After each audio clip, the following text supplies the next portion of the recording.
Hello mga kababayan, so galing na po kami sa misyon at tumaan lang kami dito sa may gilid ng kalsada. Dito po nagbibenta ng mais, si Mais Girl. At kasama natin si Sister at saka ayan, si Mike. So mag-ano lang kami, kain kasi nagutom yung bata. Saan kaya yun si ano dito din, yung pwesto niya? Si Mais Girl. Ah, yung binilhan ko. Kapatid niya siguro yun. Kapatid niya siguro yun. Kapatid niya siguro yun.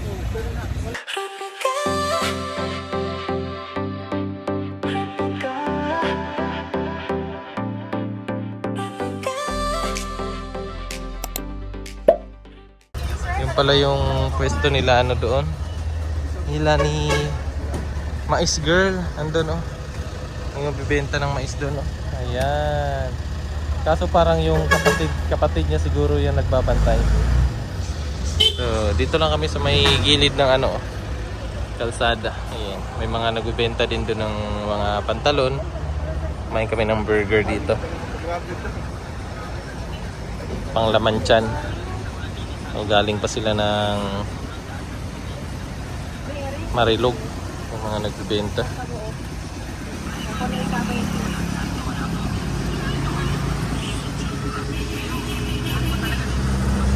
Aray!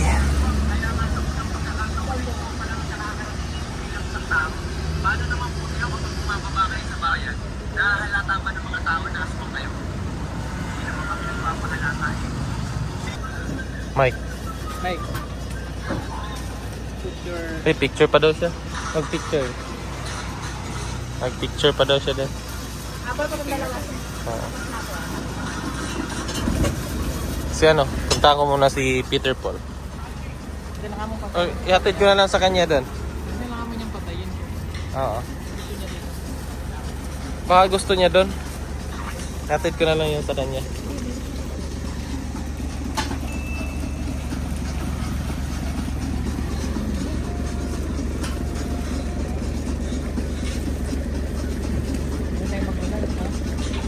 Yan na yun.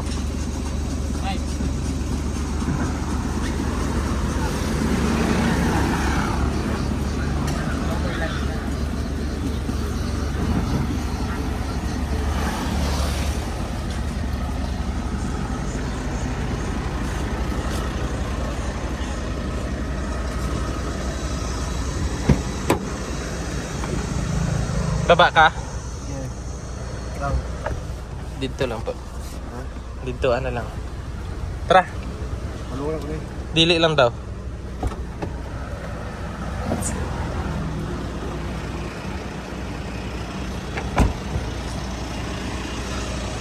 Michael, tubig mo. Ito po. Muna yan po. Oo. Ito po. May 6 lang on kay Sir ha.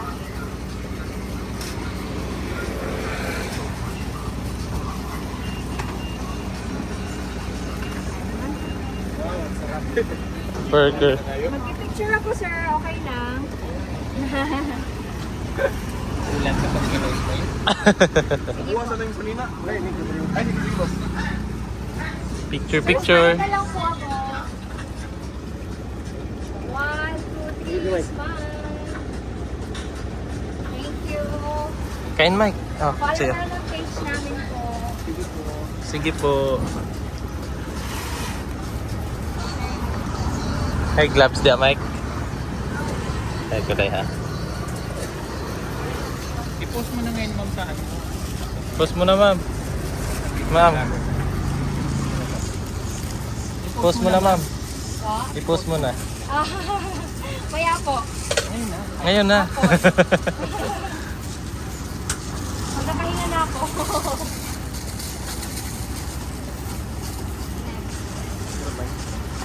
Sarap parang burger Mike, no? Hindi niya malaman, no?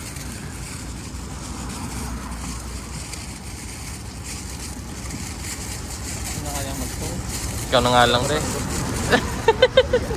Take out mo sir, no? Dali na. Busy kasi siya. Ano? Ito? Ay, delikado pala to, no?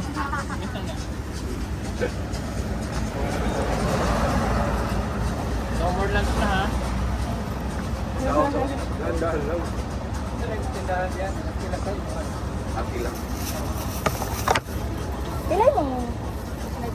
6,000 pa. Okay naman? Oh, not bad. Wala sir, mga o kaya-kaya pa na mga renta pero mga 10, 15. Lapas na ka, oy. Mga man ako dito lang sa bangkal. Ako dito sa bangkal. Sir, basta kasi pa nagkasa. 12,000 kayo. Ang lang kayo. 12,000 niya. Okay ko lang sale. Pero ang magpapun ka sa kwan.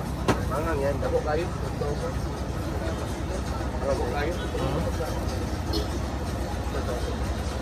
Mahal. Ano, konti. Hindi ako. Kaya magkuhan man siya. Kasi sa Gcash ko lang nato. Makuha naman. Safe naman. Kasi hindi magkukuha. 1,000. Hindi siya. Gcash nato. Kita. Sige po. Sir. Tapos okay. Gcash Ah, ganun po. Yan. Sige po. Sige po. 1, 2, 3, smile. 1, 2, 3, smile. Pili pa na po. One run na po. Kahit Gcash. Sabi na sa Badong. Sakay. Bay Lane po. Ako sa Gcash ako. Wala na lang. Ayan, busog na po kami. Uy, huwag mo apakan yung upuan.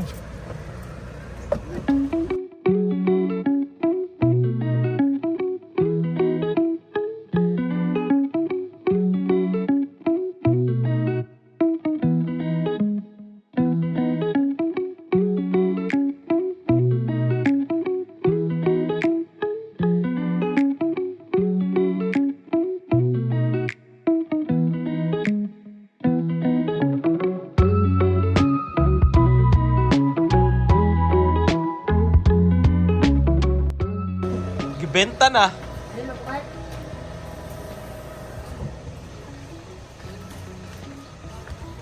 Dito na kami sa PB House. Nakauwi na kami. Tahimik na. Wala sila Madam tsaka sila Aisa. Sinama ni Madam si Aisa doon sa kanila. Ben!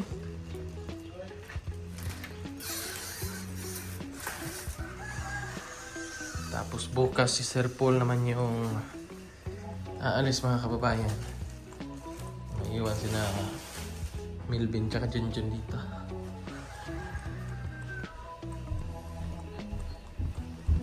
Mga angkol.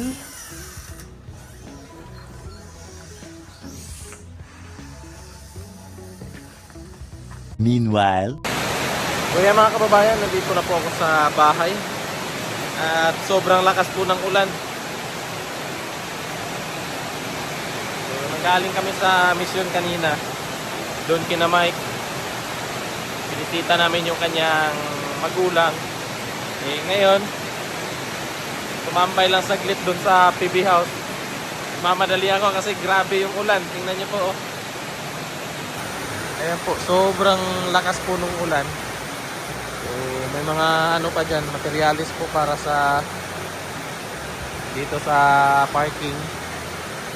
So, yung tulo ng ulan dyan, no? Pagsak lahat dito. Puno yan ng tubig. So, kailangan lagyan ng madaanan kasi kung hindi lalagyan ng daanan dyan, ubos itong buhangin. Sayang, matapon lang. Ayan, so ang papa ni Milvin, ito pala kapatid ni Milvin to, itong batang to. Kapitbahay lang kasi na misis ko sila Milvin doon po sa Pangyan. So yung mga kinuha ko na mga nagtrabaho dito sa bahay, yung mga kilala ko na lang din doon. Yan. Pang ilan ka nga? Pang ilan ka sa magkakapatid?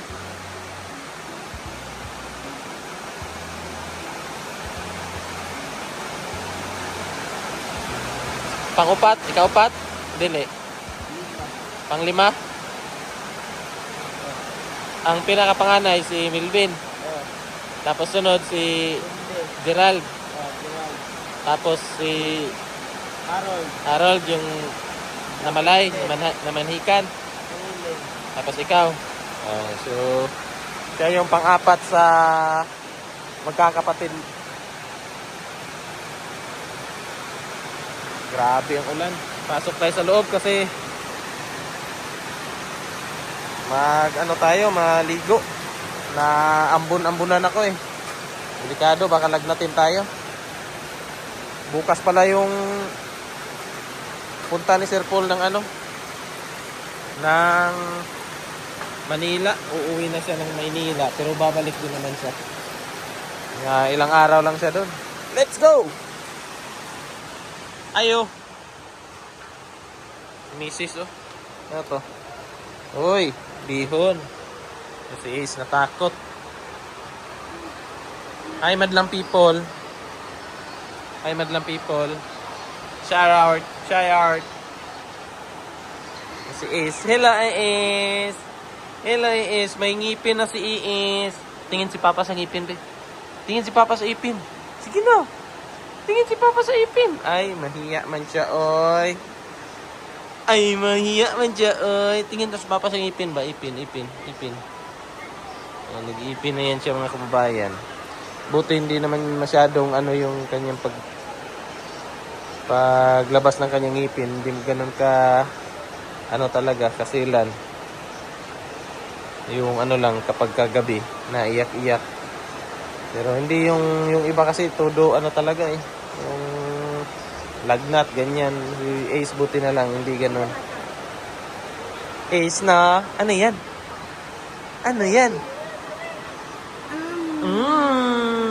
Ami. Aslom siguro. Sarap. Sige. Oh, ayaw pa niya.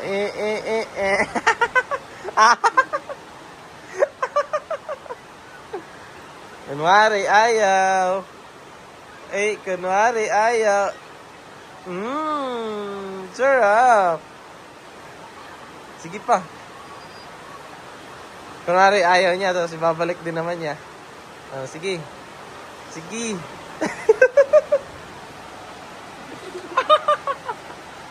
Matamis na eh. Tamis yan. Sige. Nanibago lang siya sa lasa. Oo. Kasi lagi Si Relax yung kinakain niya eh. Sabi ng lula niya, pakainin daw niya ng yung tik-tik ng mais kasi may mais sila doon. Yung nagpagiling sila, yung may nakuha si mama na tik-tik. Yun daw yung kinakain namin dati. Mga bata pa kami. Oh. Subo ah. Sira yung muka pero subo pa rin. Sige. Subo pa rin.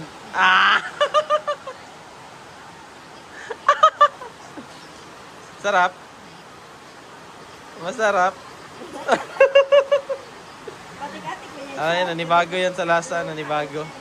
Gusto niya pero parang nanibago siya, di ba? Smile. Sa nga buhok mo buto. Bangs. Very good. Delay split ends.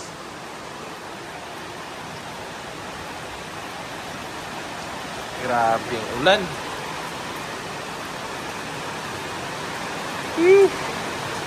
Sa inyo ba mga kababayan, maulan din po ba ngayon?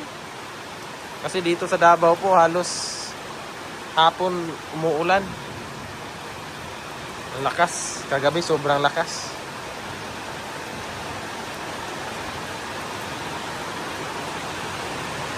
Yan, so magpunas muna ako mga kababayan. Kasi yung pakiramdam ko parang ang lagkit. So let's go.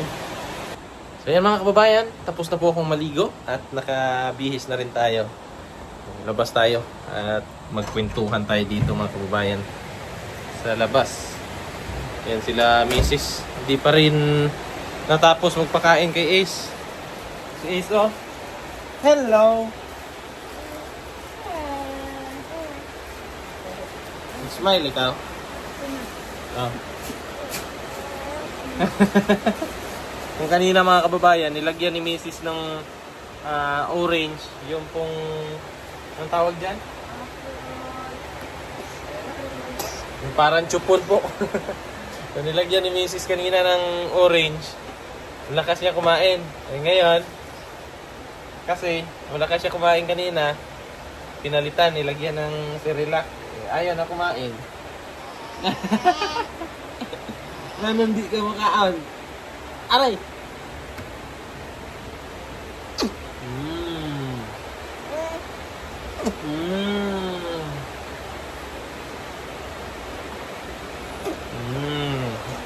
Hey, say hello.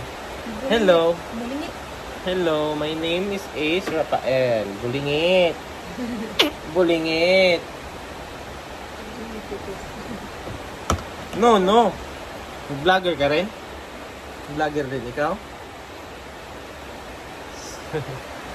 Ayun po mga kababayan, yung ating banding kapag galing tayo sa misyon. Pagka uwi dito, tanggal pagod. Kasi andyan yung baby eh. Baga, kahit gano'n ka pagod sa misyon, pag akyat sa kabundukan, kung pag uwi mo may sasalubong sa'yo na gano'n, di ba? So, tanggal problema talaga mga babayan. Nung noon pong nagmisyon kami doon sa Agusan po. 3 araw kami doon. Sobrang na-miss ko yung baby ko. Yung uwing-uwi na. Pero siyempre, ito yung natin eh. Kailangan natin magmisyon. Kasi yung ginagawa naman ng PB team is para naman po sa kabutihan, di ba? So, nakakatulong tayo. Tapos, ikumpara ko sa buhay ko dati mga kababayan sa pag-trabaho ko sa Japan. For example, pinagpatuloy ko yung pagja-Japan ko. So, mas mahirap kasi hindi ko makikita yung anak ko. Ngayon, siguro magtatagal lang. Pinakamatagal nung nandun kami sa Mindoro, mga 3 linggo yata yun. So, yun na yun. Kung nasa Japan, taon yung bibilangin bago natin makita yung ating anak. So, mas maganda talaga na dumating sa buhay ko yung PB team at andito lang ako sa Pilipinas. Pagka nauwi ako, ayan, na nakikita ko yung paglaki ng anak ko, na susubaybayan ko yung bang experience na pagiging ama, yung makita mo siya na nag-ipin, yung tumutubo na yung ngipin niya, tapos yung maglalakad na siya, yung mga gano'n na experience ba na mamimiss mo kapag andun ka sa malayo, sa ibang bansa. So, again, gusto ko talaga magpasalamat sa inyo, sa inyong suporta sa akin, lalo na kay Sir Paul, kasi kung di dahil sa kanya, siguro nasa Japan pa rin ako ngayon. Lumalaban sa buhay bilang isang OFW. So, alam ko marami tayong mga kababayan na nangangarap na rin na umuwi ng Pilipinas, na nasa ibang bansa, nagsisikap para sa kanilang mga anak. So, ramdam natin yan. Pero para rin naman yan sa ating pamilya eh. Kaya laban lang. Ako maswerte ako kasi yun nga, nandito ako sa Pilipinas pa rin. And then nakakatulong sa mga kababayan natin. So yun mga kababayan, dito ko na lang tatapusin itong ating vlog. So salamat po sa inyong walang sawang suporta sa akin, sa buong PB team. At sa mga susunod na araw siguro mga kababayan, pag uwi ni Sir Paul, balik misyon na naman kami. At magiging masaya na naman yung mga aurahan natin sa bundok. Kami nila Kuya Mang Eli, ganun. So, happy lang, di ba mga kababayan? So, thank you po ulit sa inyong panonood at hanggang sa susunod. Bye-bye!